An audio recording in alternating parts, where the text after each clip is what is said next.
Ya,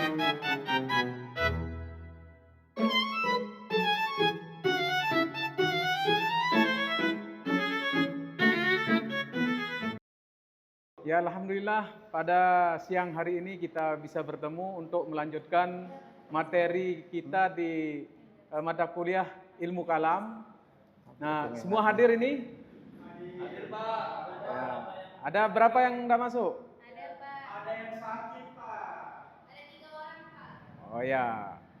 Nanti kita absen setelah materi ini akan disampaikan dulu oleh teman-teman ataukah yang punya kelompok 1 ini ya? Kami dari kelompok 1 di sini akan mempresentasikan materi kita pada pagi hari ini, yaitu tentang aliran Syiah dan Mu'tazilah. Oleh karena itu akan disampaikan langsung oleh teman saya tentang apa itu aliran Syiah dan Mu'tazilah. Silakan. Oke, bismillahirrahmanirrahim. Assalamualaikum warahmatullahi wabarakatuh. Oke, sekarang kita teman-teman di sini akan sama-sama mempelajari atau mengkaji terkait aliran teologi dalam Islam. Di sini kita terfokus terkait 2 teologi di sini. Yang pertama kita kenal dengan nama Mu'tazilah, yang kedua Syiah. Oke, adapun terkait Syiah itu kalau kita lihat asal katanya Syiah itu artinya pengikut Sayyidina Ali bin Abi Thalib. Fokusnya kepada kepemimpinan Ahlul Bait. Jadinya sejarahnya orang-orang Syiah ini gitu. Kalau kita lihat dulu terkait sejarahnya ini banyak versi dia.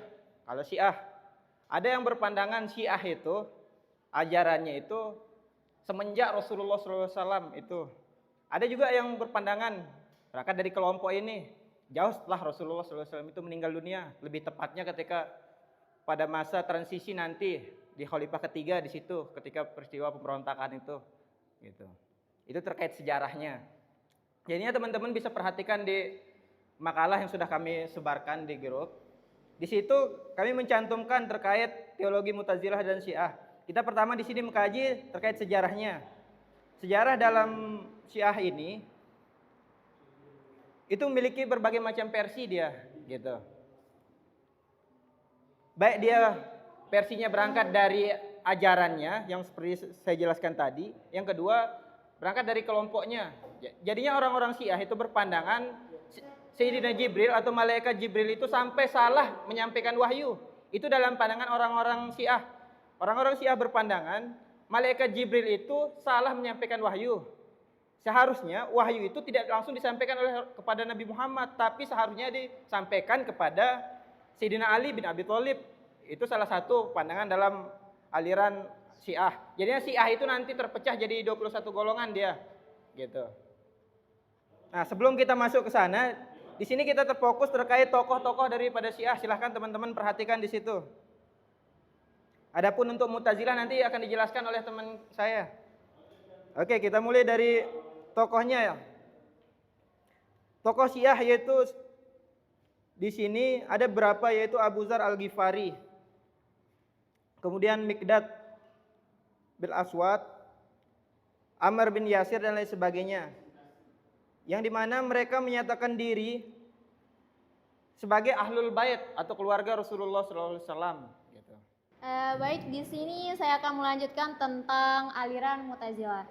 Jadi gambaran umum tentang aliran Mu'tazilah itu adalah dia itu bersifat rasional dan liberal. Kemudian ciri utama dari Mu'tazilah itu adalah ciri utama dia itu dari teologi Islam yang lainnya itu adalah dia itu pandangan-pandangan teologinya yang lebih banyak ditunjuk oleh dalil-dalil akliyah atau akal dan lebih bersifat rasional. Itu adalah ciri utama dari aliran Mu'tazilah daripada aliran-aliran yang lain. Sehingga sering disebut aliran Mu'tazilah itu sebagai aliran rasionalis Islam.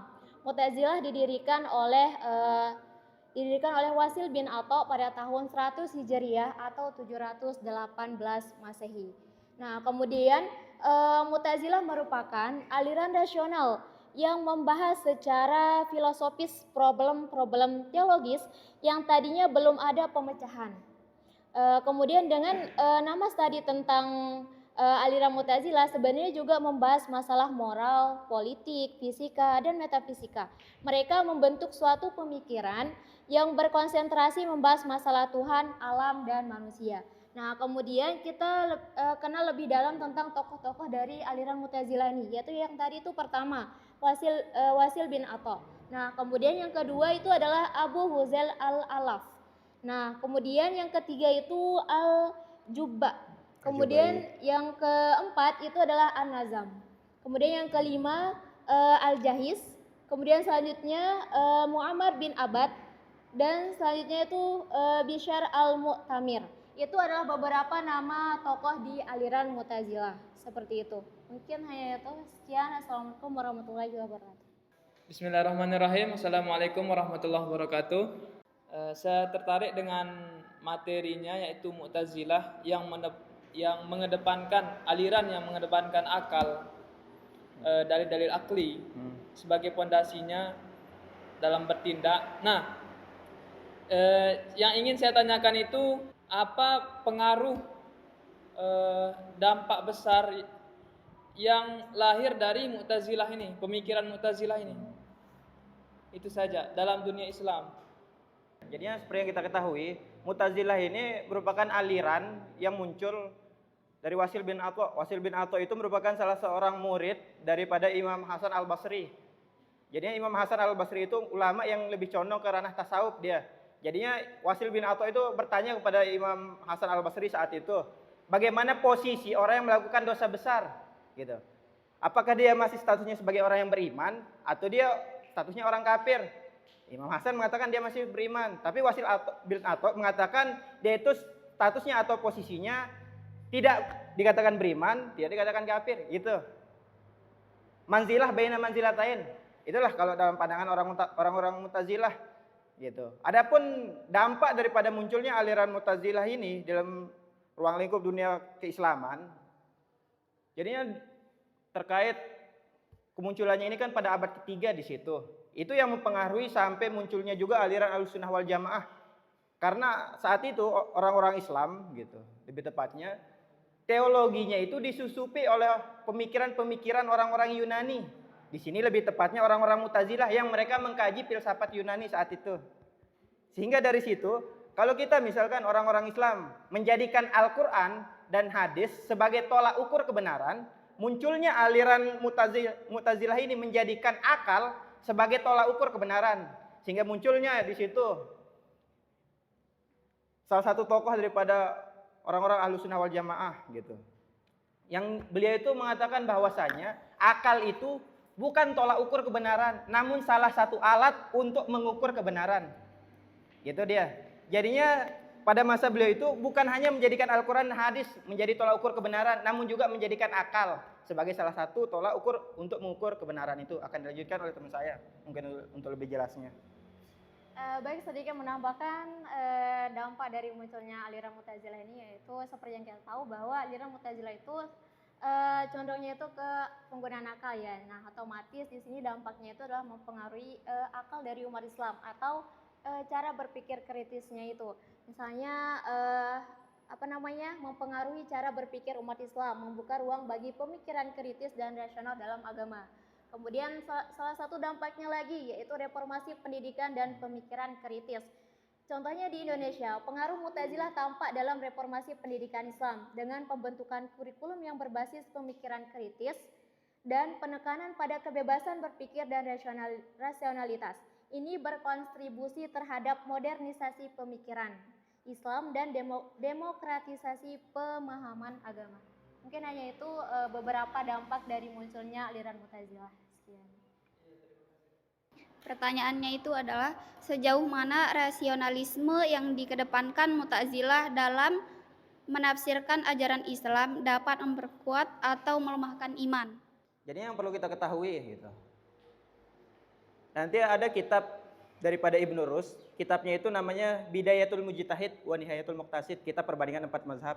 Di situ diterangkan bahwasanya gitu. Agama itu bersumber dari wahyu gitu. Dalil nas gitu. Nakli. Kemudian kalau filsafat atau rasional itu bersumber dari akal, dalil akli gitu. Jadinya antara kebenaran wahyu dengan kebenaran akal ini mustahil bertolak belakang. Cuman kadangkala dalam fakta di lapangan, kadangkala akal kita nggak bisa mencapai kebenaran daripada wahyu itu, gitu. Sehingga di situ kita disuruh untuk senantiasa meningkatkan keilmuan kita. Nah, adapun terkait apakah itu akan membuat kita menjadi kuat keimanan kita atau malah melemahkan iman kita atau bahkan sampai ateis. Jadi yang perlu kita pahami, akal itu akan senantiasa menunjukkan kita pada jalan kebenaran. Cuman kenapa ada segelintir orang yang tersesat atau bahkan sampai ateis? Itu disebabkan cara belajarnya yang keliru. Itu sekali lagi, cara belajarnya yang keliru. Ketika kita belajar keislaman, lebih-lebih filsafat, makanya kalau di Mesir itu ada pelajaran akidah dan filsafat, saling berkaitan dia, nggak boleh dipisahkan. Kenapa nggak boleh dipisahkan? Karena ketika kita membahas akidah, di situ juga masuk ilmu-ilmu filsafat atau rasional, gitu dia. Sehingga ketika ilmu rasional ini dipandu dengan sebenar-benarnya sesuai dengan tuntunan agama, gitu, itu akan membuat kita menjadi kuat keimanan kita. Makanya muncul kitab daripada Imam Ghazali nanti, Maqasidul Falasifah, nanti bisa teman-teman kaji. Di dalam kitab itu, Maqasidul Falasifah itu diterangkan maksud-maksud para filsuf yang menyebabkan orang-orang itu bisa kuat loh keimanannya ketika mereka mengkaji ilmu filsafat atau ilmu rasional. Itu mungkin nanti akan diterangkan oleh teman saya lebih jelasnya terkait itu. Baik, sedikit menjelaskan ya, sedikit menambahkan, mohon maaf, terkait dengan sejauh mana aliran Mu'tazilah itu mempengaruhi kuat atau lemahnya iman. Oke, sebelumnya di sini menurut standar aliran Mu'tazilah itu ya, kuatnya iman seseorang itu adalah dibuktikan dan diyakini melalui pemikiran logis dan akal, bukan semata-mata penyerahan tanpa pertimbangan. Dengan kata lain, kuatnya iman sangat tergantung pada keyakinan yang rasional dan kesadaran individual dalam mengenal Tuhan. Jadi artinya jika seseorang itu akalnya atau rasionalnya itu lemah, otomatis imannya akan lemah. Kemudian kalau rasionalnya atau akalnya itu kuat, otomatis imannya akan kuat. Itu adalah standar dari aliran Mu'tazilah. Mungkin hanya itu singkatnya. Terima kasih. Gimana? Ada masih dibingungkan? Oke, karena teman-teman semua sudah paham dan sudah jelas semuanya, kami cukupkan presentasi kami sampai di sini. Mungkin hanya itu dari kami. Sekian, Allahumma fiq wal hadi ila sabilir rasyad. Wassalamualaikum warahmatullahi wabarakatuh. Jadi tadi sudah disampaikan oleh pemateri tentang bagaimana aliran Syiah dan aliran Mu'tazilah. Nah, tentu apa yang sudah disampaikan ini menjadi sebuah hal yang perlu kita cermati sehingga kita paham bagaimana sungguhnya konsep-konsep yang ada di dalam aliran Syiah maupun aliran Mu'tazilah itu sendiri, sehingga akan membawa pemahaman bagi kita tentang bagaimana proses keadaan ataukah perdebatan yang terjadi di masa-masa awal setelah pemerintahan di Khulafaur Rasyidin terakhir, ya. Karena di sini ketika masa Ali bin Abi Thalib ini kan banyak perpecahan atau bisa dikatakan awal perpecahan yang sangat luar biasa. Karena dari situ ketika tahkim terjadi, yaitu bagaimana antara Muawiyah dengan golongan Ali itu terjadi pertikaian, maka terjadi tahkim, ada yang tidak setuju dan di situ sudah ada 3 aliran yang muncul. Nah, berarti dalam posisi tersebut jelas artinya Syiah ini nanti yang akan membawa ke arah bagaimana sesungguhnya geliat dalam firqah yang ada itu sudah disuguhkan. Kemudian di aliran Mu'tazilah ini karena ini lebih liberal lagi sifatnya, jadi aliran ini membawa ke arah bagaimana sesungguhnya kita dituntut untuk memahami segalanya itu lewat akal, ya. Nah, makanya akal ini difungsikan dengan maksimal sehingga salah satu yang ditawarkan dalam pemaknaan mereka itu adalah misalnya masalah manzilatu bainal manzilatain, ya. Nah, ini kan konsep akal yang ditawarkan. Sehingga jelas bahwa apa yang disuguhkan oleh Mu'tazilah ini memberikan pemaknaan kepada kita bahwa segalanya itu dikonsepkan dengan akal. Nah, lebih jauh nanti bisa Anda baca lebih tentang bagaimana Syiah dan Mu'tazilah ini, sehingga pemahaman kita itu akan lebih tajam terhadap kedua aliran ini. Ya, mungkin itu. Jadi ini hasil presentasi dan pertemuan kita pada siang kali ini. Mudah-mudahan betul-betul memiliki manfaat bagi kita. Ya, amin ya rabbal alamin.